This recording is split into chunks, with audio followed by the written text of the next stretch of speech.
we're back with another atrocity of a chess game, and in this chess game, we had a very interesting development. My opponent was really good at finding forks, however, every time he found a fork, it actually blundered one of his own pieces. So we're gonna see how that plays out. And if that happened, if the finding fork and blundering a piece, if I had a nickel for every time that happened, I'd have 2 nickels, which isn't a lot, but it's weird that it happened twice this game. So, anyway, we have a Sicilian. I go for the open Sicilian, and then he plays e6, a move I've never seen before. The reason I've never seen it before is because it's not very good. But me, and I only spent like 7 seconds on this move, I find the best move, d5, the only exclamation mark move of the entire game. We trade pawns, and he goes knight to b4, and I do not find the correct punishment. My plan was to get this bishop out, maybe push this pawn up eventually, and castle, right? But if I just played pawn to a3, then the knight really has nowhere to go. And the computer actually recommends after pawn to a3, the knight takes here, and then the queen takes, and we just trade that way.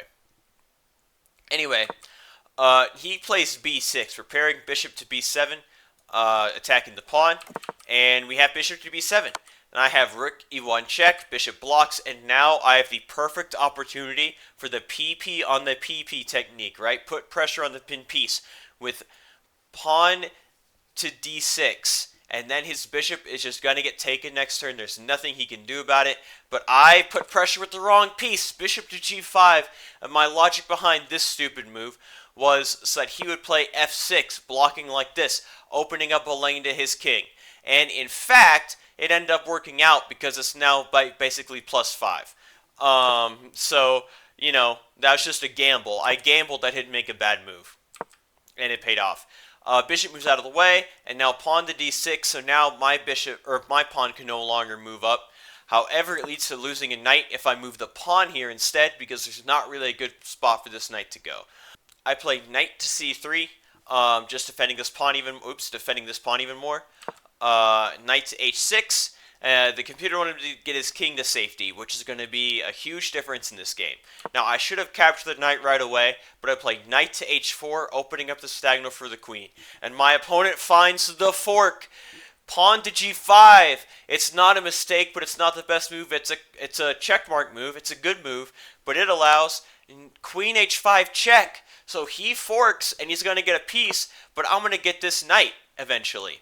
Now, what he should have done is just block with the knight, and then I could have tried to, put some pressure on him elsewhere to save the knight. But he moves the king.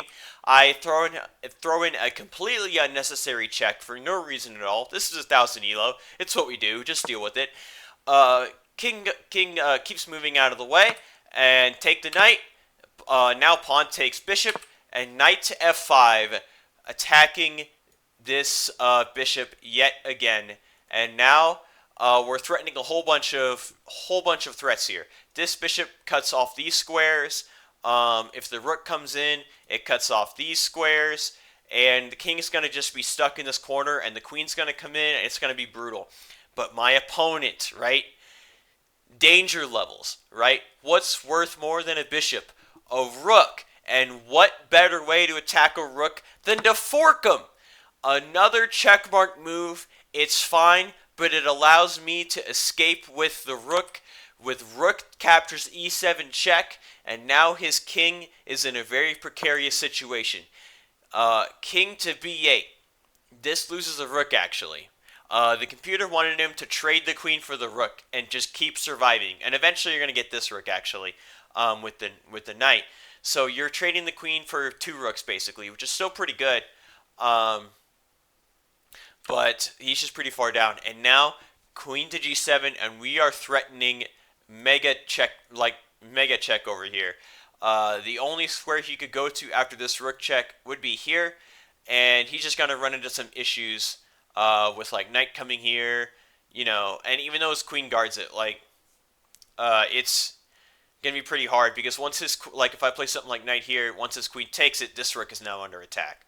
So, there's just so many threats that I have. And now, queen to c8, blundering a mate in 4, and actually find the first move. Now we are attacking the queen, and we're attacking this square, which is threatening checkmate, basically. He plays rook to g8, counter-attacking my queen. But that allows rook captures on b7 check, and it's a mate on the next move, because after the queen takes it, queen takes his checkmate, and he resigned. So, I mean, it's not the best game ever, but it was just interesting that he found two forks that were both like good moves, but it led to him also losing pieces and eventually the game.